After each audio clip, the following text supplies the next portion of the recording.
നമസ്തേ ശ്യാംകുമാർ. നമസ്തേ സുരേഷ്. ഈ മാർച്ച് 27 ലോക നാടക ദിനമാണല്ലോ. ഒരു നാടക നടൻ എന്ന നിലയിൽ നമുക്ക് ഈ കാര്യത്തെ ഒന്ന് നോക്കിക്കാണാമില്ല. ഈ കേരളത്തെ സംബന്ധിച്ചിടത്തോളം നാടകം എന്ന് പറയുന്നത് കേരളത്തിൻ്റെ സാമൂഹ്യ രാഷ്ട്രീയ രംഗങ്ങളിൽ വളരെയേറെ സ്വാധീനം ചെലുത്തിയിരുന്ന ഒരു കാലഘട്ടത്തിൽ ഇന്നും അങ്ങനെയാണോ? താങ്കൾ അതിനെക്കുറിച്ച് എന്താണ് താങ്കളുടെ ഒരു വിലയിരുത്തൽ? സുരേഷ്, ആദ്യം തന്നെ ഒരു പഴയകാല നാടക പ്രവർത്തകർ എന്നുള്ള നിലയിലും ഇന്നും ഈ നാടകത്തിന് ചുറ്റും നടക്കുന്ന വികാസങ്ങൾ സസൂക്ഷ്മം വീക്ഷിക്കുന്ന ഒരു ആസ്വാദകൻ എന്നുള്ള നിലയിലും പ്രത്യേകിച്ച് ലോക നാടക ദിനത്തിൽ ഇത്തരത്തിലൊരു സംഭാഷണത്തിൽ ഏർപ്പെടാൻ കഴിഞ്ഞതിൽ അതിയായ സന്തോഷം ഞാൻ ആദ്യമേ പറയട്ടെ. തീർച്ചയായിട്ടും കേരളത്തിൽ നാടകത്തിൻ്റെ സ്വാധീനം വളരെ വലുതാണ്. ഇത്രയും ജനകീയമായ ഒരു കല ഒരുപക്ഷെ നാടകം കഴിഞ്ഞാൽ കഥാപ്രസംഗത്തിനുണ്ടായിരുന്നു എങ്കിൽ പോലും നാടകത്തിനുണ്ടായിരുന്ന ആ ഒരു സ്വീകാര്യത വളരെ വലുതാണ്. അതുകൊണ്ട് തന്നെയാണ് അത് ജനമനസ്സുകളെ ധാരാളമായിട്ട് അത് സ്വാധീനിക്കുകയും ഒരുപക്ഷെ സ്വാതന്ത്ര്യാനന്തര കാലം മുതൽ കേരളത്തിൽ ഈ നാടകത്തിൻ്റെ സ്വാധീനം വളരെ വിപുലമായിരുന്നു. അന്നൊക്കെ ആയിരക്കണക്കിന് ആസ്വാദകർ നിറഞ്ഞു കവിഞ്ഞ വേദികളിൽ ആസ്വാദകരെ ഇളക്കി മറിച്ചുകൊണ്ട് നടത്തിയ നാടകങ്ങൾ സാമൂഹികമായ ഒരുപാട് മാറ്റങ്ങൾ ഉണ്ടാക്കിയിട്ടുണ്ട്, സമൂഹത്തിൽ ഒരുപാട് സ്വാധീനം ചെലുത്തിയിട്ടുണ്ട്. കൂടാതെ രാഷ്ട്രീയമായിട്ടും ഒക്കെ ഉള്ള ഒരു പ്രചരണ ആയുധമായി പോലും ഈ നാടകം ഒരു കാലത്ത് വളരെ ഫലപ്രദമായിട്ട് ഉപയോഗിച്ചു. അതിലെനിക്ക് പെട്ടെന്ന് എടുത്തു പറയാൻ കഴിയുന്ന ഒരുപക്ഷെ മലയാള നാടക ചരിത്രത്തിൽ തന്നെ ഒരു ചരിത്ര സംഭവമായി മാറിയ, ഒരു നാഴികക്കല്ലായി മാറിയ, നിങ്ങൾ തന്നെ കമ്മ്യൂണിസ്റ്റാക്കി ഒക്കെ സുരേഷിന് അറിയാമല്ലോ. അതെ, കണ്ടിട്ടുണ്ട്, സ്റ്റേജ് കണ്ടിട്ടുണ്ട്. ആ നാടകമൊക്കെ ചെലുത്തിയ സ്വാധീനം വളരെ വിപുലമായിരുന്നു. കൂടാതെ അന്നത്തെ കാലത്ത് മറ്റ് മാധ്യമങ്ങളൊന്നും വലുതായിട്ടില്ല താനും. ആൾക്കാർക്ക് ആസ്വദിക്കാൻ കിട്ടുന്ന ഏക അവസരം ഈ നാടകങ്ങൾ മാത്രമാണ്. കൂടാതെ ആ നാടകങ്ങൾ ഇത്ര ഫലപ്രദമായി അവതരിപ്പിക്കപ്പെടുകയും ചെയ്യുമ്പോൾ ആ നാടകത്തിലൂടെ പറയുന്ന സന്ദേശം, അല്ലെങ്കിൽ ആ നാടകത്തിൽ അവതരിപ്പിക്കപ്പെടുന്ന ഗാനങ്ങൾ, ആ ഗാനങ്ങളിലുള്ള ആശയം, ഇതൊക്കെ തന്നെ വളരെ വളരെ വിപുലമായിട്ടന്ന് സ്വീകരിക്കപ്പെട്ടിട്ടുണ്ട്. അത്തരത്തിൽ നോക്കുമ്പോഴത്തേക്കും നമ്മുടെ മലയാള നാടകവും ഒരു പരിധി വരല്ല, വളരെ നല്ലൊരു പരിധി വരെ നമ്മുടെ കഥാപ്രസംഗ കലയും ഒക്കെ തന്നെ ഇത്തരം കാര്യങ്ങൾ ജനമനസ്സുകളിൽ വളരെയധികം സ്വാധീനിച്ചിട്ടുണ്ടെന്നുള്ള കാര്യത്തിൽ രണ്ടഭിപ്രായം ഉണ്ടാവുമെന്ന് എനിക്ക് തോന്നുന്നില്ല.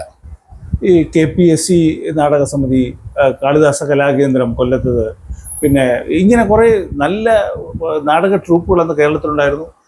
ഏറ്റവും പ്രഗത്ഭരായ എഴുത്തുകാരും സംവിധായകരും നടന്മാരും എല്ലാം വളരെ സജീവമായിട്ട് ഒരു കാലത്ത് നിറഞ്ഞു നിന്നൊരു കാലഘട്ടം നമുക്കുണ്ടായിരുന്നു. ഒരുപക്ഷെ കമ്മ്യൂണിസത്തിന് ഈ കേരളത്തിൽ ഇത്രയധികം വേരോടാൻ ഒരു അവസരം ഉണ്ടാക്കി കൊടുത്തത് പോലും ഈ നാടക സംസ്കാരം ആണ് എന്നാണ് എനിക്ക് തോന്നുന്നത്.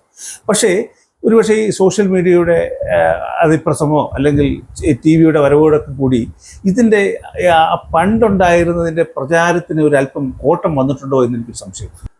ഇക്കാര്യത്തിൽ ശ്രീമാൻ ശ്യാംകുമാറിൻ്റെ അഭിപ്രായം എന്താണ്?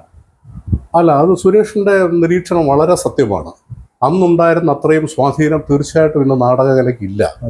നമുക്കറിയാം, ഇന്ന് നാടകങ്ങൾ നടത്തുമ്പോൾ ഒരുപക്ഷെ വളരെ വലിയ പ്രചരണം കൊടുത്തെങ്കിൽ മാത്രമേ നാടക ആസ്വാദകരെ അതിലേക്ക് കിട്ടുന്നുള്ളൂ. ഈ പറഞ്ഞ KPSC-യുടെ നാടകങ്ങൾ പോലും, അവരുടെ നാടകങ്ങൾക്ക് ഒരുപാട് ഉദ്ഘാടനത്തിന് പോലും അവർ ഉദ്ദേശിക്കുന്ന പോലുള്ള ആൾക്കാരെ ഒന്നും ഇപ്പോൾ അങ്ങനെ കിട്ടുന്നില്ല എന്നുള്ളതാണ് അതിൻ്റെ ഒരു വസ്തുത. അത് കാലത്തിൻ്റെ ഒരു മാറ്റമാണ്. കേരളം അന്നത്തേൽ നിന്നും ഉള്ളൊരു കേരളമല്ലല്ലോ ഇന്നത്തെ കേരളം. ഇന്ന് കേരളം ഒരുപാട് മാറിയിട്ടുണ്ട്, ആൾക്കാരുടെ ചിന്താഗതി ഒരുപാട് മാറിയിട്ടുണ്ട്, അടുത്ത തലമുറ വളരെ സജീവമായിട്ട് വന്നിട്ടുണ്ട്, നവമാധ്യമങ്ങളുടെ ഒരുപാട് സ്വാധീനം വന്നിട്ടുണ്ട്, പിന്നെ ഡിജിറ്റലൈസ്ഡ് ആയിട്ടുള്ളൊരു സംസ്കാരം ലോകത്തെമ്പാടും വന്നതിൻ്റെ ഒരു സ്വാധീനം ഭാരതത്തിലും കേരളത്തിലും ഒക്കെ ഉണ്ടായിട്ടുണ്ട്. അതിൻ്റെയൊക്കെ പശ്ചാത്തലത്തിൽ നാടകത്തിന് അന്ന് ചെലുത്താൻ കഴിഞ്ഞൊരു സ്വാധീനം ഇന്ന് തീർച്ചയായിട്ടും ഇല്ല. എങ്കിൽ പോലും കലാപരമായിട്ട് ഉന്നത നിലവാരം പുലർത്തുന്ന നാടകങ്ങൾ ഇന്നും നമ്മുടെ നാട്ടിൽ ഉണ്ടാകുന്നുണ്ട്. ഒരുപക്ഷെ പണ്ട് നാടകങ്ങൾ കൊടുത്തുകൊണ്ടിരുന്നൊരു ഉദ്ദേശം, അല്ലെങ്കിൽ ഒരു ലക്ഷ്യം, അല്ലെങ്കിൽ സന്ദേശം വേറെ തരത്തിലായിരുന്നെങ്കിൽ ഇന്ന് ആസ്വാദന തലത്തിൽ പ്രേക്ഷകരെ പല പല തലങ്ങളിലേക്ക് കൊണ്ടുപോകത്തക്ക രീതിയിലുള്ള ഒരുപാട് പരീക്ഷണങ്ങളും പുതിയ പുതിയ പാതകളും പുതിയ മാധ്യമങ്ങൾ ഒക്കെ വരുന്നുണ്ട്. മാത്രമല്ല, പ്രതിഭാധനന്മാരായ ധാരാളം കലാകാരന്മാർ അന്ന് തീർച്ചയായിട്ടും അതിനകത്തുണ്ടായിരുന്നു. അവരൊക്കെ തന്നെ സർഗസിദ്ധി കൊണ്ട് ചെയ്തവരാണ്. ഇന്നത്തെ കാലഘട്ടത്തിൽ വരുമ്പോൾ സർഗസിദ്ധി മാത്രമല്ല, ലോക നാടകവേദിയെക്കുറിച്ചൊക്കെ അവർക്ക് അറിയുവാനുള്ള ധാരാളം അവസരങ്ങളുണ്ട്. ഇപ്പോൾ കേരളത്തിൽ നമുക്കറിയാം, നമ്മുടെ international theatre festival of Kerala, ITFOK എന്നൊക്കെ പറഞ്ഞ സംഭവങ്ങൾ ഇപ്പോൾ വരുന്നുണ്ട്. ഇറ്റ്ഫോക്കിലൊക്കെ അവതരിപ്പിക്കപ്പെടുന്ന നാടകങ്ങൾ കണ്ടു കഴിഞ്ഞാൽ നമ്മൾ സ്തബ്ധരായി നിന്ന് പോകും. എനിക്കത് കുറേ അവസരങ്ങളിലത് പങ്കെടുക്കാൻ പ്രേക്ഷകരായിരിക്കുവാനുള്ള അവസരം കിട്ടിയിട്ടുണ്ട്. അത് കാണുമ്പോഴാണ് ലോക നാടകവേദിയിലുണ്ടായ മാറ്റം, അത് നമ്മുടെ നാടകവേദിയുമായിട്ട് എത്രമാത്രം മാറി നിൽക്കുന്നു, അല്ലെങ്കിൽ എത്രമാത്രം അത് പുരോഗമിച്ചിരിക്കുന്നു ഒക്കെ ഉള്ളൊരു കൾച്ചർ ഇന്ന് ഉണ്ടായിട്ടുണ്ട്. അതുകൊണ്ട് തീർച്ചയായിട്ടും ആ പഴയ രീതിയിലുള്ളൊരു സ്വാധീനം ഇന്നത്തെ തലമുറയിൽ നാടകത്തിന് അത്തരത്തിൽ ചെലുത്താൻ കഴിയുന്നില്ല എന്നുള്ള സുരേഷിന്റെ നിരീക്ഷണം വളരെ സത്യമാണ്. ഇന്ന് നമ്മൾ നടനത്തെക്കുറിച്ചും നടന്മാരെക്കുറിച്ചും സംസാരിക്കുമ്പോൾ നമ്മുടെ മനസ്സിൽ ഓടി വരുന്ന രൂപങ്ങൾ മോഹൻലാലും മമ്മൂട്ടിയും സുരേഷ് ഗോപിയൊക്കെയാണ്. പക്ഷേ ഇതിന് സമാനമായ ഒരു കാലഘട്ടം മുമ്പിലുണ്ടായിരുന്നല്ലോ. ഈ സിനിമയൊന്നും അത്ര പോപ്പുലർ അല്ലാതിരുന്ന സമയത്ത് നമ്മുടെ തോപ്പിൽ പാസി, NN പിള്ള തുടങ്ങി കുറേ കലാകാരന്മാരുണ്ടായിരുന്നല്ലോ. അപ്പോൾ ശ്യാംകുമാറിന് അവരെക്കുറിച്ച് എന്താണ് പറയാനുള്ളത്? അത് പറയുകയാണെങ്കിൽ ഇന്ന് നമ്മളൊരു സൂപ്പർ സ്റ്റാർ അല്ലെങ്കിൽ സ്റ്റാർഡം എന്നൊക്കെ പറഞ്ഞൊരു പരിവേഷണം അല്ലെങ്കിൽ വിശേഷണമൊക്കെ കൊടുത്തിട്ടാണ് നമ്മൾ ഈ മമ്മൂട്ടി, മോഹൻലാൽ, സുരേഷ് ഗോപി തുടങ്ങിയ ഇന്നത്തെ താരങ്ങൾ എന്ന് പോലും നമ്മൾ പറഞ്ഞവർ വിശേഷിപ്പിക്കുന്നത്. തീർച്ചയായും അവരിതിനൊക്കെ തന്നെ അർഹരാണ്. അവരൊക്കെ തന്നെ പ്രതിഭാസമ്പന്നന്മാരായ കലാകാരന്മാരാണ്. പ്രതിഭ മാത്രമല്ല, വർഷങ്ങളായിട്ടുള്ള അത്യുത്ഥാനമൊക്കെ അതിൻ്റെ പിന്നിലുണ്ട്.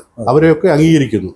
അതോടൊപ്പം തന്നെ സുരേഷ് ചോദിച്ചുകൊണ്ട് ഞാൻ പറയുകയാണ്, പഴയ കാലഘട്ടത്തിലെ O. മാധവനായാലും ശരി, KPSCയിലെ തോപ്പിൽ ഫാസി ആയാലും ശരി, KT കോഴിക്കോട് സംഗമം തിയേറ്റേഴ്സിൻ്റെ സ്ഥാപക നടനും നാട്യത്തെക്കാളുപരി എഴുതുന്ന KT മുഹമ്മദ്, ഇവരൊക്കെ അന്നത്തെ കാലത്ത് സൂപ്പർ സ്റ്റാറുകൾ തന്നെയായിരുന്നു. അന്നൊന്നും പക്ഷേ അത്തരത്തിൽ ഒരു സൂപ്പർ സ്റ്റാർ എന്നൊരു പദം ഒന്നുമില്ല. അതൊന്നും അങ്ങനെ ഒരു പദമേ നമ്മുടെ ആരുടെയും മനസ്സിൽ വന്നിട്ടില്ല. പക്ഷേ അവരെയൊക്കെ നമ്മൾ നമ്മൾ ആരാധിച്ചിരുന്നു. ആരാധന അവരുടെ പ്രതിഭയ്ക്കുള്ളൊരു അംഗീകാരം തന്നെയാണ്. പക്ഷേ അതിൽ നമുക്കൊരു സന്തോഷകരമായ ഒരു കാര്യം എന്ന് പറയുന്നത്, NN പിള്ളയുടെ മകൻ വിശ്വകേരള കലാസമിതി ഒരു വലിയ നാടക പ്രസ്ഥാനമായി, നാടകം കുടുംബമാക്കി.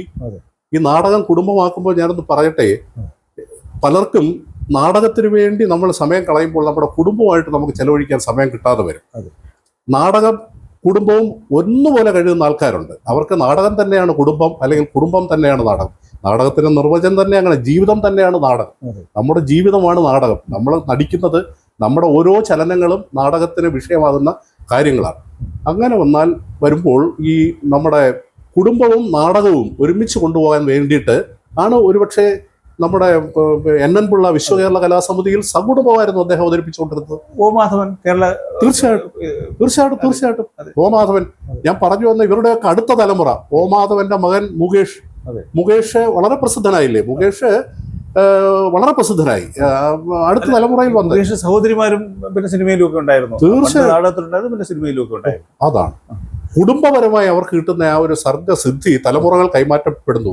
അപ്പോൾ ഇവർക്ക് ഇന്ന് കിട്ടുന്ന അംഗീകാരത്തിന്റെയൊക്കെ വേരുകൾ, അല്ലെങ്കിൽ അതിൻ്റെയൊക്കെ ഊർജ്ജ സ്രോതസ്, അല്ലെങ്കിൽ അതിൻ്റെയൊക്കെ ഒരു സർഗ സംഭാവന എന്ന് പറയുന്നത് തീർച്ചയായിട്ടും ഈ പ്രതിഭാധനന്മാരിൽ നിന്ന് തന്നെ വന്നതാണ്. വിജയരാഘവനുണ്ട്, നമ്മുടെ NN പിള്ളയുടെ മകൻ വിജയരാഘവനുണ്ട്, അങ്ങനെ പലരുമുണ്ട്. അപ്പോൾ അതുകൊണ്ട് നമ്മളത് തീർച്ചയായിട്ടും ഇവരൊക്കെ അന്നത്തെ കാലത്തെ പരിമിതമായി ഉണ്ടായിരുന്ന ആ കാലഘട്ടത്തിൽ പോലും അന്നത്തെ പ്രതിഭാധനന്മാരായിരുന്നു. നമ്മൾ അവരെ സൂപ്പർ സ്റ്റാറുകൾ അല്ലെങ്കിൽ മെഗാ സൂപ്പർ സ്റ്റാറുകൾ എന്നൊക്കെ വിളിക്കത്തക്ക പ്രതിഭകൾ ഉണ്ടായിരുന്നവരായിരുന്നു എന്നുള്ള കാര്യത്തിൽ സംശയമൊന്നുമില്ല. ഇനി നമുക്കൊരല്പം വ്യക്തിപരമായ കാര്യങ്ങളിലേക്കൊന്ന് കടന്നാലോ? എൻ്റെ ഓർമ്മ ശരിയാണെങ്കിൽ 1977 അഞ്ചൽ സെൻറ് ജോൺസ് കോളേജിൽ നിന്ന് കേരള യൂണിവേഴ്സിറ്റിയിൽ അവതരിപ്പിച്ച നാടകത്തിന് ഫസ്റ്റ് പ്രൈസും ശ്രീ ശ്യാംകുമാറിന് കേരള യൂണിവേഴ്സിറ്റി ബെസ്റ്റ് ആക്ടർ പദവിയും കിട്ടിയത്. ആ നാടകം ഞാനും കണ്ടിട്ടുണ്ട്. അതിനു മുമ്പുള്ള ഒരു കുഷ്ഠരോഗിയെ വെച്ചുള്ള ഒരു നാടകം, ഞാൻ എൻ്റെ പേര് മറന്നുപോയി, സാക്ഷാത്കാരം ഈ ശ്യാംകുമാർ സ്റ്റേജിൽ അവതരിപ്പിക്കുന്നതിന് ഞാൻ കണ്ടിട്ടുണ്ട്. ആദ്യം നമുക്ക് ഈ സൈക്കോയെ കുറിച്ച് സംസാരിക്കാം. അതിൻ്റെ ഒരു നാൾ വഴി എന്ന് പറയാമോ? എന്താണ് ഈ സൈക്കോ എന്ന് പറയുന്ന നാടകം അവതരിപ്പിക്കാനും അതിൽ ആ ഒരു ബെസ്റ്റ് ആക്ടർ പദവിയിലേക്ക് എത്താനും ഒക്കെ ഉണ്ടായ ഒരു സാഹചര്യം എന്ന് പറയാമോ? സൈക്കോയെ കുറിച്ചുള്ള ഓർമ്മകൾ ഇന്നും വളരെ സജീവമാണ്. തീഷ്ണമായ അല്ലെങ്കിൽ വജ്രശോഭയോടുകൂടി നിൽക്കുന്നതാണ് സൈക്കോയെക്കുറിച്ചുള്ള ഓർമ്മകൾ. 77 ഞാൻ അഞ്ചൽ സെൻറ് ജോൺസ് കോളേജിൽ ഡിഗ്രി 1ാം വർഷ വിദ്യാർത്ഥിയായിരിക്കുമ്പോൾ ആണ് ഈ സൈക്കോ എന്ന് പറഞ്ഞ നാടകം സർവകലാശാല നാടകോത്സവത്തിൽ അഞ്ചൽ സെൻറ് ജോൺസ് കോളേജിൻ്റെ പ്രതിനിധീകരിച്ച് അവതരിപ്പിക്കുവാൻ ഒരവസരം ഉണ്ടാകുന്നത്. അന്നത്തെ കേരള യൂണിവേഴ്സിറ്റി ഇന്നത്തെ കേരള യൂണിവേഴ്സിറ്റി പോലെ അല്ല. കാരണം ഇന്ന് ഗാന്ധിജി യൂണിവേഴ്സിറ്റി വന്നിട്ടുണ്ട്. അന്ന് കേരള സർവകലാശാല വലിയൊരു സർവകലാശാലയാണ്, കേരളത്തിലെ ഏറ്റവും വലിയ സർവകലാശാലയാണ്. തിരുവനന്തപുരം മുതൽ എറണാകുളം വരെ ഉള്ള എല്ലാ കോളേജുകളും വരുന്ന ഒരു വലിയ ഇതാണ്. അതുകൊണ്ട് തന്നെ ആ വർഷത്തെ നാടകോത്സവം 5 ദിവസമായിട്ടാണ് നടത്തിയത്. നമുക്കതൊന്നും ഇന്നത്തെ കാലത്ത് ചിന്തിക്കാൻ പോലും കഴിയില്ല. ഓരോ ദിവസവും 8 or 10 തിരഞ്ഞെടുക്കപ്പെട്ട കോളേജുകൾ മാത്രം പ്രതിനിധീകരിച്ചുകൊണ്ട് 5 ദിവസമായിട്ട് നടക്കുന്ന നാടകോത്സവം കോട്ടയത്ത് തിരുനക്കര മൈതാനത്ത് വെച്ചാണ് അന്ന് നടത്തിയത്. അപ്പോൾ അഞ്ചൽ കോളേജിൽ നിന്നും, അഞ്ചൽ എന്ന് പറഞ്ഞൊരു സ്ഥലത്ത് നിന്നും നമ്മൾ കോട്ടയം, ഞാൻ എൻ്റെ ജീവിതത്തിൽ ആദ്യമായിട്ട് കോട്ടയം എന്ന് പറഞ്ഞ നഗരം കാണുന്നത് ഈ ഒരു നാടകവുമായിട്ട് തിരുനക്കര മൈതാനത്ത് പോകുമ്പോഴാണ്. ആ തിരുനക്കര എന്നുള്ള നാടക മൈതാനത്തിൻ്റെ ഓർമ്മകൾ ഇപ്പോഴും ഈ ജീവിത സായാഹ്നത്തിൽ പോലും അതിലേക്ക് കടന്നു പോകുമ്പോൾ എൻ്റെ മനസ്സിൽ ത്രസിപ്പിക്കുന്ന ഓർമ്മകൾ ഉണ്ടാക്കുന്നുണ്ട്. സൈക്കോ ഒരുപക്ഷെ ഇന്നും കോളേജുകളിൽ, ക്യാമ്പസുകളിൽ ശ്രദ്ധിക്കപ്പെടുന്നു അല്ലെങ്കിൽ ചർച്ച ചെയ്യപ്പെടുന്ന ഒരു നാടകമാണ്. ഏതാണ്ട് 50 വർഷത്തോളം ആകാൻ പോകുന്നു. സുരേഷ് പറഞ്ഞ പോലെ 77-ലാണ് ഈ നാടകം അവതരിപ്പിച്ചത്. ഇപ്പോൾ 50 വർഷത്തോളം ആകാൻ പോയിട്ടും ഇപ്പോഴും പക്ഷെ നമ്മുടെ പഴയ സുഹൃത്തുക്കളൊക്കെ, വിദേശങ്ങളിലുള്ള സുഹൃത്തുക്കളൊക്കെ വളരെ വല്ലപ്പോഴും ഒക്കെ വിളിക്കുമ്പോൾ ആദ്യം ചോദിക്കുന്നത് ആരാ, ശ്യാമോ, സൈക്കോ ശ്യാമോ ആണോ എന്ന് ചോദിക്കുന്നത്. സൈക്കോ ശ്യാമോ എന്നുള്ള എനിക്കൊരു പേര്, അത് സത്യം പറഞ്ഞാൽ എനിക്കൊരു വലിയൊരു അംഗീകാരമായിട്ടാണ് തോന്നുന്നത്. നമ്മളപ്പോൾ സൈക്കോ അത്രത്തോളം അവരുടെ മനസ്സിൽ പതിഞ്ഞു എന്നുള്ളതാണ് അതിനകത്തുള്ളത്. അന്നത്തെ കാലത്ത് ഈ സൈക്കോയുടെ വിഷയം ഒരു സങ്കീർണമായൊരു നാടക വിഷയമായിരുന്നു. കാരണം അതിൽ ഒരു ഇന്ന് നമ്മൾ ടെലിപ്പതി എന്നൊക്കെ പറയുന്ന ഒരു മനഃശാസ്ത്ര ശാഖയെ അടിസ്ഥാനപ്പെടുത്തി ഗവേഷണം നടത്തിക്കൊണ്ടിരിക്കുന്ന ഒരു മനഃശാസ്ത്രജ്ഞൻ, ഡോക്ടർ എന്നുള്ളൊരു കഥാപാത്രമാണ്. അതാണ് ഞാൻ ചെയ്തത്. സങ്കീർണമായ ഭാവങ്ങളിലൂടെ കടന്നു പോവുകയും അദ്ദേഹത്തിന്റെ പരീക്ഷണങ്ങളുടെ ഭാഗമായിട്ട് അദ്ദേഹത്തിന്റെ വീട്ടിൽ ഒരു വേലക്കാരനായി വന്ന ഊമയായ ശങ്കരൻ എന്ന് പറഞ്ഞൊരു ചെറുപ്പക്കാരനിൽ അദ്ദേഹം ഈ ടെലിപ്പതിക് ബ്രെയിൻ വേവ് സപ്ലൈ ചെയ്തിട്ട്, ടെലിപ്പതി നമുക്കറിയാം, അതായത് നമ്മുടെ ഇന്ദ്രിയ സ്പർശം കൊണ്ടോ അല്ലെങ്കിൽ ഇന്ദ്രിയ ചലനങ്ങളിലൂടെയോ വാക്കുകളിലൂടെയോ ഒന്നും കൂടാതെ, സ്പർശനം പോലും ഇല്ലാതെ അന്യന്റെ മനസ്സിലിരിക്കുന്ന ചിന്താധാരകൾ, വിചാരങ്ങൾ സ്വാംശീകരിക്കാൻ കഴിയുന്ന ഒരു പ്രത്യേക സിദ്ധിയാണ്. ഒരുപക്ഷെ ഇന്നത്തെ കാലത്ത് നമ്മൾ ആധുനിക കാലത്ത് നമ്മൾ മൈൻഡ് റീഡിംഗ് എന്നൊക്കെ വേണമെങ്കിൽ അതിനെ വ്യാഖ്യാനിക്കാൻ എനിക്ക് തോന്നുന്നു. അത്തരത്തിലൊരു പരീക്ഷ നടത്തിക്കൊണ്ടിരിക്കുന്ന ഒരു ഡോക്ടറുടെ ഭാവങ്ങളും ഒക്കെ ആയിരുന്നു ഈ ഒരു 1/2 മണിക്കൂർ 30 മിനിറ്റുള്ള നാടകമായിട്ട്. ആ നാടകം യശസ്വരീനായ പ്രശസ്ത സിനിമ എഴുത്ത്, കവിതാ പാട്ട് ബിച്ചു തിരുമല എഴുതിയ ആണെന്നാണ് അറിയുന്നത്. അദ്ദേഹം എഴുതിയൊരു വലിയൊരു നാടകത്തിൻ്റെ കുറച്ചതിനെ ഒന്നാക്കിയിട്ടൊരു ഒരു ഏകാംഗ രൂപത്തിലാക്കിയിട്ടൊരു 3 രംഗങ്ങളായി ചുരുക്കി അവതരിപ്പിക്കുകയായിരുന്നു. ഈ പരീക്ഷണത്തിന് വിധേയനാക്കപ്പെടുന്ന ഊമയിൽ നിന്നും ഊമയുടെ സംസാരശക്തി തിരിച്ചു കിട്ടുമ്പോൾ ഇദ്ദേഹം അറിയുന്ന ഞെട്ടിപ്പിക്കുന്ന ഒരു വാർത്തയുണ്ട്. അത് ഇദ്ദേഹത്തിൻ്റെ ഡോക്ടറുടെ ജീവിതത്തിലെ ഒരു മഹാദുരന്തവുമായിട്ടുള്ള അവളുടെ കഥയാണ്. അതുകൊണ്ടാണ് ഇദ്ദേഹം ഊമയായി പോകുന്നത് എന്നുള്ളൊരു വരെയും ഇദ്ദേഹത്തിന് സംസാരശക്തി തിരിച്ചു കൊടുക്കാതിരുന്നാൽ മതി എന്നുള്ള ആത്മസംഘർഷങ്ങളും ഒക്കെ നിറഞ്ഞ സങ്കീർണമായൊരു കഥാപാത്രം. അത് എങ്ങനെ ഞാൻ ചെയ്തു എന്ന് എനിക്ക് ഇന്നും ഒന്നും എനിക്കത് അറിയില്ല. നമ്മുടെ മനസ്സിൽ നാടകം ഉണ്ടായിരുന്നുകൊണ്ട് ഒരു പക്ഷേ എന്നെ സംഭവിച്ചു പോയതായിരിക്കാം. നാടക അവതരണത്തിന് ശേഷം എല്ലാ നാടകങ്ങളും, ഞങ്ങളുടെ നാടകം ഈ അഞ്ചൽ കോളേജിൻ്റെ സൈക്കോ 4-ാം ദിവസമായിരുന്നു നടത്തിയത്. 5 ദിവസം കഴിഞ്ഞ് 5 രാത്രിയിൽ എല്ലാവരും തയ്ക്കാൻ പറഞ്ഞു. തിരുനക്കരവരത്ത് വൈക്കം ചന്ദ്രശേഖരൻ നായർ, നമ്മുടെ നാടക ആചാര്യൻ, കുലപതി വൈക്കം ചന്ദ്രശേഖരൻ നായർ സാറായിരുന്നു അന്നത്തെ ജഡ്ജി ചെയർമാൻ, ജൂറി ചെയർമാൻ. അദ്ദേഹം നിങ്ങളെല്ലാവരും നിൽക്കുകയാണ്, രാത്രി വന്നതിൻ്റെ റിസൾട്ട് പറയുമെന്ന് പറഞ്ഞു. ഒരു പ്രതീക്ഷയുമില്ലാതെ ഞങ്ങളവിടെ നിന്നു. പക്ഷെ ഒരു കാര്യം സത്യമാണ്, നമ്മുടെ നാടകം അവതരണത്തിന് ശേഷം അവിടെ ചെറിയൊരു സംസാരം ഉണ്ടായിരുന്നു. ആ സംസാരത്തിൽ പറഞ്ഞത് ഒരു കോളേജിൻ്റെ ഒരു നാടകം ഇവിടെ വന്ന് അവതരിപ്പിച്ചിട്ടുണ്ട്. ആ നാടകം വളരെ ഗംഭീരമായൊരു നാടകമായിരുന്നു. അതെങ്ങനെ എന്താണെന്ന് പിടികിട്ടുന്നില്ല. ഒരു വിസ്മയ ലോകത്ത് പെട്ടതുപോലൊരു അവസ്ഥ അവർക്കുണ്ട്. അപ്പം നമുക്കിതൊക്കെ പ്രചോദനം തന്നു. എങ്കിലും നാടകത്തിന് 1-ാം സമ്മാനം ഒന്നും കിട്ടുമെന്നുള്ളൊരു പ്രതീക്ഷയൊന്നുമില്ല. അപ്പോൾ വൈക്കം ചന്ദ്രശേഖരൻ നായർ സാറ് ജഡ്ജ്മെൻറ്റ് ഞാൻ പറയാം, കൂടെ നിന്നാൽ ഇതാണ് മികച്ച നാടകമായിട്ട് അഞ്ചൽ സെൻറ് ജോൺസ് കോളേജിൻ്റെ സൈക്കോ തിരഞ്ഞെടുക്കപ്പെട്ടു. അതിൽ സൈക്കാട്രിസ്റ്റിൻ്റെ വേഷം ചെയ്ത ആ കുട്ടി മികച്ച നടനായി തിരഞ്ഞെടുക്കപ്പെട്ടു എന്ന് പറഞ്ഞപ്പോൾ കിട്ടിയ ഒരു ആവേശം ജീവിതത്തിൽ നമുക്ക് ഒരിക്കലും മറക്കാൻ കഴിയുന്നില്ല. അതൊക്കെ ഒരു അനുഭവങ്ങളാണ്. പിറ്റേന്ന് പത്രത്തിൽ വായിച്ചപ്പോഴാണ് ശരിക്കും ആ ജഡ്ജ്മെൻറ്റിൻ്റെ വളരെ വിശദമായ റിപ്പോർട്ടുണ്ടായിരുന്നു. അതിൽ അദ്ദേഹം എടുത്തു പറഞ്ഞു, ഈ നാടകത്തിലെ പ്രധാന വേഷം ചെയ്ത ആ കുട്ടിയുടെ അഭിനയ നിലവാരം ഒരു പ്രൊഫഷണൽ നാടക നടൻ്റെ നിലവാരത്തിലേക്ക് ഉയർന്നു നിന്നു എന്ന് പറഞ്ഞു. അന്ന് സത്യം പറഞ്ഞാൽ അതിൻ്റെ അർത്ഥം നമുക്ക് മനസ്സിലായില്ല. എന്താണ് ഈ പ്രൊഫഷണൽ നാടക നിലവാരം എന്ന് അദ്ദേഹം ഉദ്ദേശിച്ച് മനസ്സിലായി. പക്ഷേ പിന്നെ എനിക്ക് മനസ്സിലായി, അതിൽ പരം ഒരു അംഗീകാരം ഒരു അമച്വർ നാടക മത്സരത്തിന് ഒരു കോളേജിൽ നിന്നൊരു വിദ്യാർത്ഥി വന്നൊരു വലിയൊരു നാടക മത്സരത്തിൽ പങ്കെടുത്ത് കഴിയുമ്പോൾ അതിൻ്റെ പ്രധാന വിധികർത്താവ്, അതും ഇത്രയും പ്രശസ്തനായ ഒരു വ്യക്തി, അദ്ദേഹത്തിൻ്റെ അഭിനയം ഈ പ്രൊഫഷണൽ നിലവാരത്തിലേക്ക് നിൽക്കുമ്പോൾ അതൊരു വലിയ അംഗീകാരമായിരുന്നു എന്ന് തോന്നി. അത് പിന്നെ ഒരുപാട് ആത്മവിശ്വാസം തന്നിട്ടുണ്ട്. അതൊക്കെ വലിയ ത്രസിപ്പിക്കുന്ന ഓർമ്മകളാണ്. ഏതായാലും ഈ നാടക ദിനത്തിൽ അതൊരു ഓർമ്മിപ്പിച്ചത് എനിക്ക് വ്യക്തിപരമായിട്ട് ഒരുപാട് ആവേശം ജനിപ്പിക്കുന്ന ഒരു കാര്യം കൂടിയാണ് എന്ന് പറഞ്ഞോട്ടെ.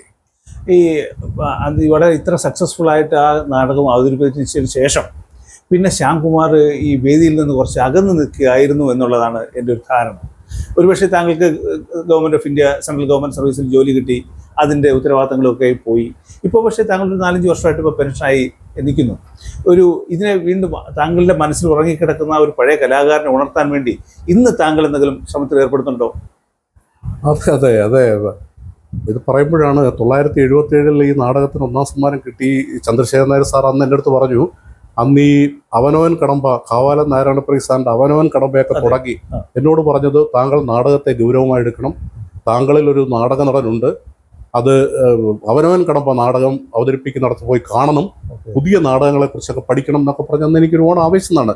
മനസ്സുകൊണ്ട് അതൊക്കെ തയ്യാറെടുത്തു. പക്ഷേ ഒരു ഡിഗ്രി 1ാം വർഷ വിദ്യാർത്ഥി എന്നുള്ള നിലയിൽ എനിക്ക് പഠനം പൂർത്തിയാക്കുക എന്നുള്ളൊരു കർത്തവ്യം കുടുംബപരമായിട്ട് നമ്മുടെ മാതാപിതാക്കളുടെ ഒക്കെ താല്പര്യങ്ങൾ സംരക്ഷിക്കാൻ ഒരു ആവശ്യം കൂടെ ഉള്ളതുകൊണ്ട് സ്വാഭാവികമായിട്ട് എനിക്ക് കൂടുതൽ ശ്രദ്ധ പഠനത്തിൽ കേന്ദ്രീകരിക്കേണ്ടി വന്നതുകൊണ്ട് ഇതിൽ തുടരാൻ കഴിഞ്ഞില്ല.